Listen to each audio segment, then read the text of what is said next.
নমস্কার, বিনিয়োগ শিক্ষা চ্যানেলের আবার একটি ভিডিওতে আপনাদের সবাইকে ওয়েলকাম। আজকের ভিডিওর টপিক হচ্ছে কত টাকা লেনদেন করলে কোনো ইনকাম ট্যাক্স নোটিশ আসবে না।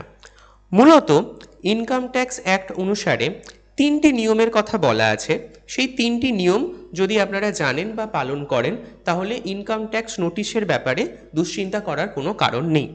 তো আজকের এই ভিডিওতে আমরা তিনটি পয়েন্ট নিয়ে আলোচনা করব এবং ভিডিও শেষে ভালো করে বোঝার জন্য থাকছে কিছু উদাহরণও। তো আসুন পয়েন্টগুলো জেনে নেওয়া যাক। প্রথমেই পয়েন্ট নাম্বার 1, 50,000 টাকা অথবা তার ওপর যদি একবারে জমা করতে চান সেক্ষেত্রে কি নিয়ম বাধ্যতামূলক। যদি 50,000 টাকা অথবা তার ওপর একবারে জমা করেন সেক্ষেত্রে প্যান কার্ড লাগবে। যদি প্যান কার্ড না থাকে তাহলে ফর্ম 60 লাগবে। ব্যাংকে যে কাউন্টার থেকে আপনারা টাকা জমা এবং তোলার ফর্ম নেন সেই কাউন্টারই ফর্ম 60 থাকবে। যদি ফর্ম 60 না থাকে এই ভিডিও ডেসক্রিপশানেই আমি ফর্ম 60-র লিঙ্কও দিয়ে দিয়েছি, যেটা কিনা ইনকাম ট্যাক্স ডিপার্টমেন্টের তরফ থেকে, সেটাও ডাউনলোড করে ফিল আপ করতে পারেন। তো আসুন পয়েন্ট নাম্বার 2টা জেনে নেওয়া যাক। পয়েন্ট নাম্বার 2, 2.5 লাখ টাকা অথবা তার ওপর যদি একবারে জমা করতে চান সেক্ষেত্রে কি নিয়ম থাকবে। দেখুন, প্রথমেই বলেছিলাম 50,000 টাকার বেশি যদি আপনারা জমা করেন সেক্ষেত্রে প্যান কার্ড অথবা ফর্ম 60 লাগবে। 2.5 লাখ টাকার ক্ষেত্রেও তাই, প্যান কার্ড অথবা ফর্ম 60 লাগবে। কিন্তু এর সাথে আইটিআর কপিও লাগতে পারে যদি ব্যাংক সেটি আপনার কাছ থেকে চায়। কারণ 2.5 লাখ টাকা পর্যন্ত ইনকামেতে কোনো ইনকাম ট্যাক্স দিতে হয় না। তার বেশি ইনকাম হলে আপনাকে ইনকাম ট্যাক্স ফাইল করতে হয়। যদিও সেখানে কোনো ইনকাম ট্যাক্স আপনার পড়বে না, কিন্তু ফাইলিংটা সেখানে দরকার। আর এখন তো নতুন ট্যাক্স এসে গেছে, নতুন ট্যাক্স নিয়ম, নিউ ট্যাক্স রিজিমেতে। তো আরোই সুবিধা, 12 লাখ টাকা পর্যন্ত পুরো টাকাটাই আপনারা রিবেট ফর্মে পেয়ে যাবেন, তো কোনো ট্যাক্স দিতে লাগবে না। কিন্তু এখানে একটা মনে রাখবেন, ইনকাম ট্যাক্স ফাইল করে রিবেট পাচ্ছেন আর ইনকাম ট্যাক্স ফাইল করছেনই না, দুটো জিনিস কিন্তু আলাদা। তো যাই হোক, এই দুটো পয়েন্ট মাথায় রাখবেন। তো আসুন পয়েন্ট নাম্বার 3টা জেনে নেওয়া যাক। পয়েন্ট নাম্বার 3 হচ্ছে, ধরুন 1 বছরে টাকা জমা এবং তোলার সমষ্টি যদি 10 লক্ষ টাকার বেশি হয় তাহলে কি করবেন। তাহলে কিন্তু অবশ্যই আপনার আইটিআরটি ফাইল করিয়ে রাখবেন এবং আইটিআরের কপিটা নিজের কাছে রাখবেন। তো আজকের এই ভিডিওতে আমি 3টি পয়েন্ট নিয়ে আলোচনা করলাম। এই 3টি পয়েন্টকে আরও পরিষ্কারভাবে বোঝার জন্য আমি কিছু উদাহরণও দিলাম। আসুন ভিডিওতে উদাহরণগুলো দেখে নেওয়া যাক। প্রথমেই আসি উদাহরণ 1। আমার কাছে নগদ 7,000 টাকা আছে। আমার কাছে নগদ 60,000 টাকা আছে। আমার প্যান কার্ড নেই, সেটা কি আমি ব্যাংকে জমা করতে পারি? দেখুন, পারেন। ঠিক আছে, সেক্ষেত্রে ফর্ম 60 লাগবে। ফর্ম 60 আমি আগেই বলেছি যে ব্যাংকের কাউন্টারেতে আপনার টাকা জমা এবং তোলা করছেন সেখান থেকে ফর্ম 60 পেয়ে যাবেন। আমার ভিডিও ডেসক্রিপশনেও আমি দিয়ে রেখেছি একটা জেনারেল ফর্ম 60-র ফরম্যাট, সেটাও আপনারা ফিল আপ করতে পারেন। তো আসুন উদাহরণ 2 নম্বরটা জেনে নেওয়া যাক। দেখুন উদাহরণ 2-এ কি বলছে, ব্যাংকে 3 লাখ টাকা জমা করে এলাম, কিন্তু ব্যাংক তো কোনো ইনকাম ট্যাক্সের ডকুমেন্ট চাইলো না। দেখুন, ইনকাম ট্যাক্সের সময়সীমা কিন্তু 8 বছর, মানে 8 বছরের মধ্যে 8 বছর আগের ডকুমেন্টও কিন্তু ইনকাম ট্যাক্স ডিপার্টমেন্ট আপনার কাছ থেকে চাইতে পারে। তাই এখন যদি না চারে পরেও চাইতে পারে। তাই যদি এরকম কিছু করেন, কোনো বছরে 3 লাখ টাকার মতো জমা করেন বা 2.5 লাখ টাকার বেশি জমা করেন, সেই বছরের ইনকাম ট্যাক্স ফাইলটা করে রাখুন। এতে আপনার ইনকাম ট্যাক্স কিছু দিতে হচ্ছে না সরকারকে, কিন্তু আপনি ফাইলিংটা করিয়ে রাখুন।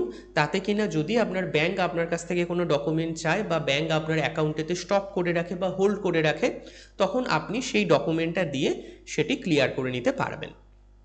আসুন উদাহরণ 3 দেখে নেওয়া যাক এবার। উদাহরণ 3-এ বলছি, হয়তো 1 বছরে জমা তোলা 10 লক্ষ টাকা ছাড়িয়ে গেছে। কি করে বুঝবো? বসে বসে যোগ বিয়োগ করবো নাকি? সত্যি 10 লক্ষ টাকা আপনার চেয়ে ছাড়িয়ে গেছে, আপনি বুঝবেন কি করে? আপনি তো লেনদেন করছেন 1 লাখ টাকা, 1.5 লাখ টাকা, 50,000, 20,000, সেটা তো বোঝা 1 বছর তো আপনি আর হিসাব রাখছেন না। তো সেই ক্ষেত্রে আপনারা ব্যাংক থেকে স্টেটমেন্ট নিন। ব্যাংকে গিয়ে বলুন যে আমার জমা আর তোলার এই ডেট থেকে এই ডেটের স্টেটমেন্ট লাগবে এবং সেই স্টেটমেন্টে আমার টোটাল ডেবিট আর টোটাল ক্রেডিটটা যেন আমি দেখতে পাই।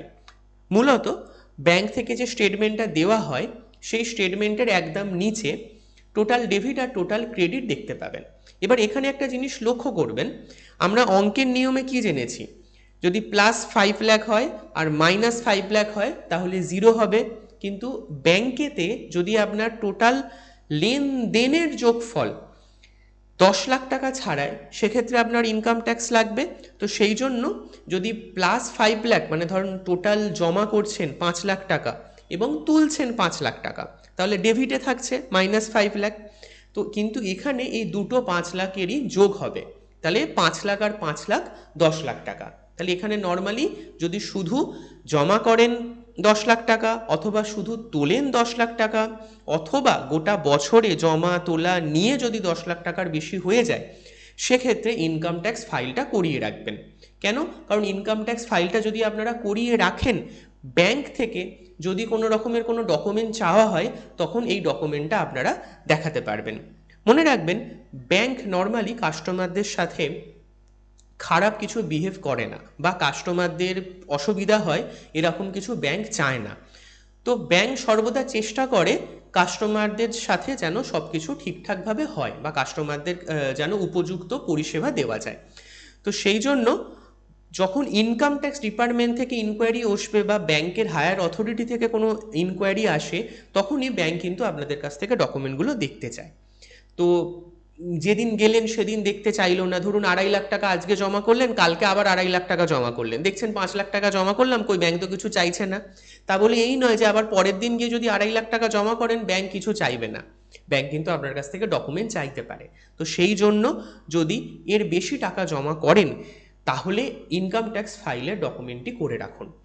দেখবেন ইনকাম ট্যাক্স ফাইল করতে আপনি নিজেও করতে পারেন, কাউকে দিয়েও করাতে পারেন, সেক্ষেত্রে আপনার এমন কিছু টাকা লাগে না, আপনাকে কোনো ট্যাক্সও দিতে লাগবে না, কিন্তু ফাইলিংটা করিয়ে রাখাটা সর্বদা ইম্পর্টেন্ট।